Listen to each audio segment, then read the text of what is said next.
This is episode 249 of the Beyond the Food Show, and today we're going to discover the good girl syndrome and how it plays in our relationship to food and body. Stay tuned. Welcome to the Going Beyond the Food Show. I'm Stephanie Dozier, clinical nutritionist and certified intuitive eating counselor, creator of the Going Beyond the Food method. And after a 25-year dieting career that started at the age of 12, I decided to say hell no to diet culture and hell yes to living my life to the fullest in my now body. And I made it my mission to help smart, successful women like you live confidently, unconditionally, right now. Ready, sister? Let's do this. Hello, sisters. Welcome back. Do I have something epic for you today? Since this is a podcast that is 99.9% a women audience or people identifying as women, I can almost guarantee you that what we're going to talk about today is present in your life. For most of us, until the veil is pulled from it, we are living it almost unknowingly. We think that's just the way of life, because we don't know anything else. You see, we've been raised to be good girls. And if you were present in my office with me, you would see me using air quotes. Because it's true, we were raised as women to be good girls. We've been raised by mothers who themselves were raised to be good girls. And by grandmother who raised our mothers as good girls. So, no surprise that we attempt to live our life as women to be a good girl. That is until someone points it out to us. So let's step back here for a minute. What the heck is the good girl syndrome? The good girl syndrome is a way of being that is being taught to us as young girls. It's like a character we're asked to play. We are socialized as young girls to be polite, to be modest, to be quiet, not to argue, not to fight, to fit into the norm, and to play within the parameters of the norm. We're giving dolls instead of trucks. We're taken to figure skating instead of hockey because that's more like being a good girl.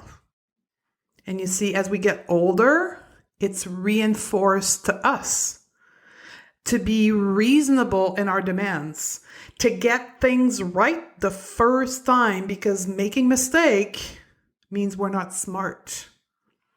And to have good grades because it means that we're smart. To be creative, but not too much, because following instruction is very important. To develop our individuality, but not too much, so we can still fit in societal norm. Do what everyone else is doing, and very important, don't do anything unexpected. And this one is very important. Live up to other people's expectation of you. Yes, it does matter how you feel, but it's much more important to manage how others feel about you. The young girls that we were once vivacious, active, vocal, we become quiet and confused. I was raised to be a good girl, just like all of you. Here's how it played out in my life. I was raised to be a good girl, one that is educated, polite, respectful, that manages very effectively what other people thought of me. When I was younger, I had to get good grades in school. I was expected to have a very prolific career as I grew up.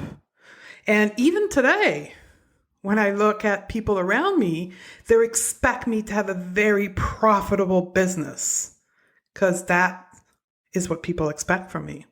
When I was younger, when it was about grades in school, I responded very well to those expectations. I was the perfect student, praised by your teacher. I was quiet, I was disciplined, I was polite. I did my own work on time. I volunteered in school for a supplemental task. I didn't stand out. And if I did, I was punished for it. Oh, and I stayed quiet because I didn't want to be different, because different was bad. I'm going to give you an example of how this actually played out in my life. And I'd love to hear from you if it relates to something that may have happened in your life. In grade 7, I had a surgery in my hip that forced me to stay at home for 3 months. No school for 3 months.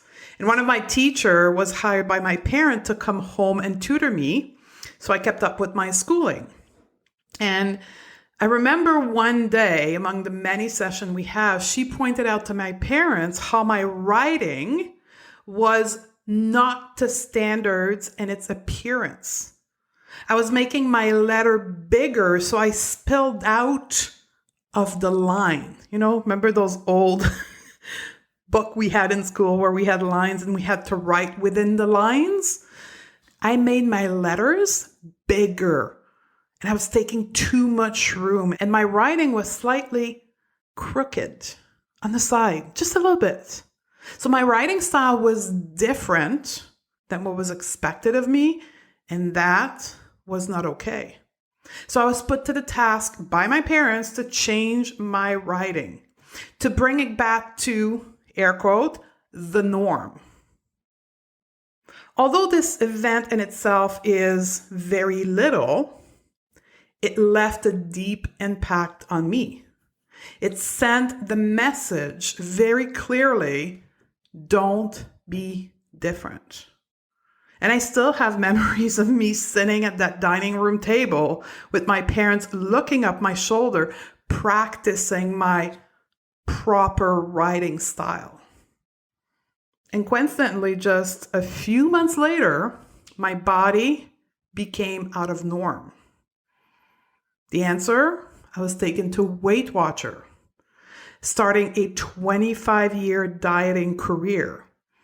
An attempt at first to fit the norm of what my body should look like and what my weight should be, to please societal norm, to control myself and my body.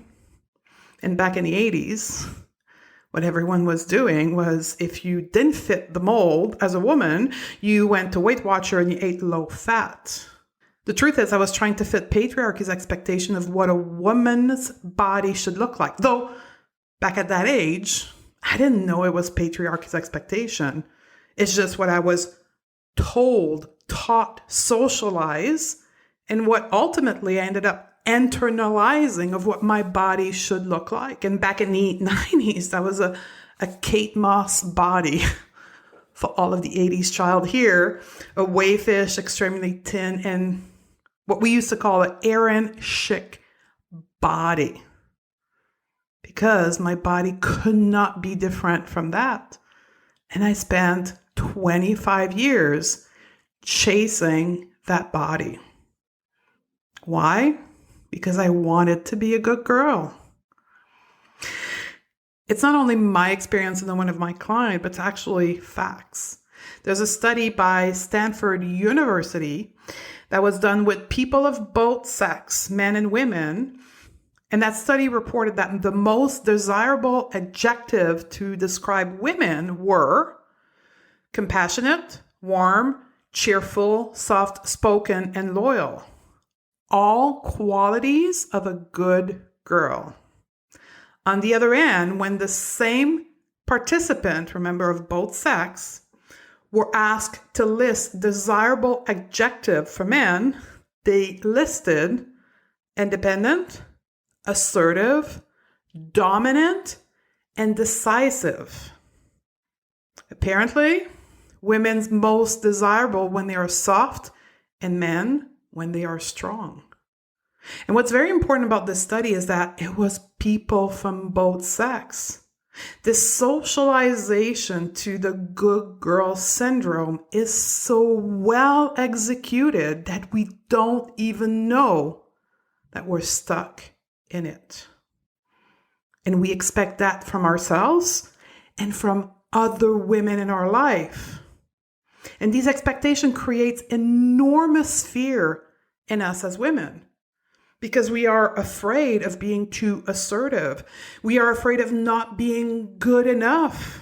And we live an all-purpose anxiety lifestyle, trying incessantly to fit the good girl image.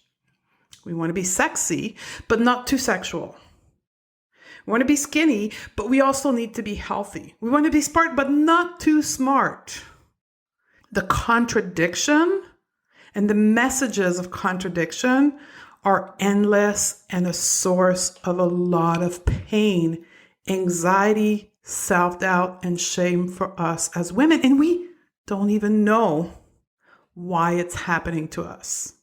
When these expectations are placed upon us as young girl, and we don't know that we can be anything else, we grow up to be women who don't know why, but we don't want to take space because good girls shouldn't take space, right? So we stump our assertiveness because we don't want to be too aggressive or, in the context of career, too bossy. We quiet our voice, and I see that.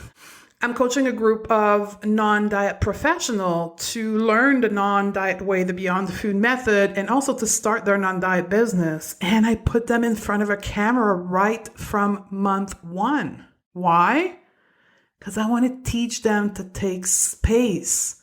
And it's so interesting when you watch those videos how quiet some of the voices are, because we're afraid of taking space. This is so relevant for us in our world of struggling with food and body image, because as a result of this training, of this socialization, we hide our body. When our body is not to the norm, what I call a non-conforming body, we hide it in black outfit. For me, as a 6-foot-tall woman, that started very young. I have memories of me being in grade school. We used to make rows to walk into the school, and I was always at the back. I was the tallest of the entire class and taller than boys, and that was unacceptable. When we are socialized to be good girls, we grow up to be women who don't know why, but we don't express our strength. That is our character strength to our physical strength. We have to be soft. We can't be strong. And when we are strong, we are ashamed for it. I have vivid memories of that in my first career in the world of business, those who don't know, in the retail industry, a world back in the 90s that was dominated by the big boys club, as I used to call it, where all white men, older white men, and part of the business industry, if you are in that area, we shake hands. When we meet people, it's a tradition to shake hands. And if not, I swear to you, hundreds of times, maybe even thousands of times, men remarked on how strong my handshake was, because it wasn't the norm. Women weren't supposed to shake hands with strength and determination. So right away, men notice. But for me, it was actually a mark of who I was. I wanted to be strong in this world dominated by men. And it was a note of rebellion, if you want. And that helped me contribute to my ability to break the glass ceiling in my career and establish the possibility for other women to go as far as I went in the retail industry. And it started by a simple handshake with strength, which I wasn't supposed to be or do. When we unknowingly strive to be a good girl, we grow up to be women who don't know why, but we freaking struggle with our emotion. Are you with me? Because the good girl syndrome erodes our ability to know, express, and manage a complete range of emotion, because it's unacceptable for us to have these emotions. We should always be in a good mood, always be patient with people, always taking care of people. We'll get into that in just a minute. But when we have the emotion that we weren't supposed to have, we don't know what to do with them. So we numb these emotions. And that's when diet culture comes in the back and says to us, you shouldn't be numbing with food. Emotional eating is bad. And here's where it gets worse. We believe diet culture. We believe that eating because of our emotion is a bad thing. And it keeps us in the loop of self-doubt and shame. Here's the last one. If you struggle with people pleasing as a grown-ass woman, listen to this.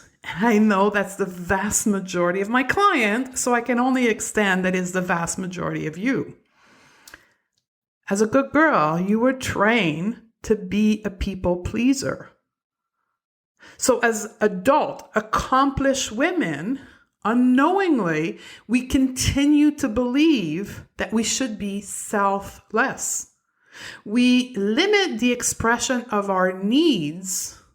We don't take care of our needs because we need to prioritize other people's need so that they have a good opinion of us, so that they accept us, so that they think of us as a good girl. We feel guilty to take time for ourselves, to spend our own money that we earn on ourselves. We feel guilty to say no to people when they cross our boundaries. And sometimes we don't even have boundaries. We feel guilty for going for a walk when we think that's what we need. And that culture rears its voice in the back of our head because our body isn't up to par. We should not be going for a walk. We should be sweating our buns off. Because diet culture is clear that we don't deserve to care for our body until it's up to par. All of these behavior that we want to tame, that it is around food, our body image, the mean girl's voice in our head, we want to tame. The cycle of self-sabotage and self-doubt are not a sign that anything is wrong with us, but instead that there is potential within us, that we have a duality within ourselves. We have the good girl syndrome, this idealistic idea of what it is to be a woman in this world, versus the empowered, smart, grown-ass women that you truly are. And that duality causes the behavior that you so dearly want to change. Once women become aware of this phenomenon of duality within our program, that the idea of being a good girl is one of the most common place and common learning that our students says held them back and caused them pain in their life. But once they know it and they realize what is happening, they automatically find the power to say, hell no. We claim our power back when we go beyond the food from being a good girl. We move away from perfectionism to accountability. We learn to think differently. We learn to please ourselves, to engage with food differently as an intuitive eater instead of a dieter trying to shrink our body to fit what is expected of us as a good girl. We learn to accept ourselves and our body and take space. We claim our imperfection as a source of power.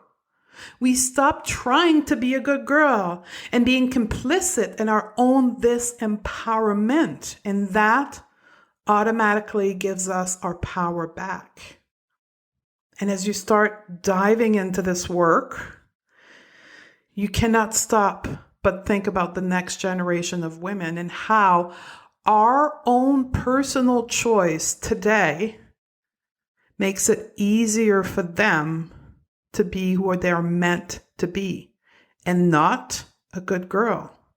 Because remember, we were thought to be a good girl by our own female leaders in our life, that it is your caregiver, that it is your mother, your grandmother. The only people who can stop that cycle is us women. And that's the groundwork we do inside of the Going Beyond the Food method. And that's why when perhaps you attempted to quit diet culture and got stuck, it's not because stopping dieting is hard. What is hard is to change our thoughts, to change those contradiction thoughts in our head wants us to be a good girl and what we're trained to be instead who we are meant to be. And that duality, that contradiction is what drives the urge to use food to numb. When we do this work beyond the food, we learn to feel our emotion and not make it mean anything about ourselves. And we start going through the process of stopping worrying about hurting other people's feeling more than our own. Can I get a hell yes on this? And one of the most important steps in this, and that comes true so strongly in our mindset work, is knowing our own self-worth outside of what our body looks like. Because patriarchy taught us so young and so strongly that we as women have to be good girls in a normal body. And reclaiming your space, your body, your worth automatically makes you not a good girl. And heck, who wants to be a good girl once you understand how deeply it shows up in your life? And that's the work beyond the food. And that's why so many women struggle with stopping dieting, because they don't understand the depth of where their desire to diet comes from. So if you want to start shedding that character of a good girl, you should join us inside of Conquer and Thrive. That's the kind of work we do. And that's why we start with mindset first. We're going to teach you how to change your thoughts and deeply rooted socialization and internalization of what it means to be a woman. And as a result, the peace with food and body comes naturally. I love you, and I look forward to hang out with you on the next episode. Hey you, if you enjoy listening to this show, you have to come and check Conquer and Thrive. It's my monthly coaching program that comes with expert courses that will show you exactly how to take this life-changing work and apply it into your own life. We teach you how to change your mindset, eat intuitively, and master body confidence. That you've decided to stop dieting today or years ago, Conquer and Thrive will help you take this knowledge deeper into real life practices. It comes with access to me as your coach and my team of experts. Join us by simply going to www.stephaniedozier.com/join. I can't wait to meet you inside our Conquer and Thrive community. I'll see you on the other side.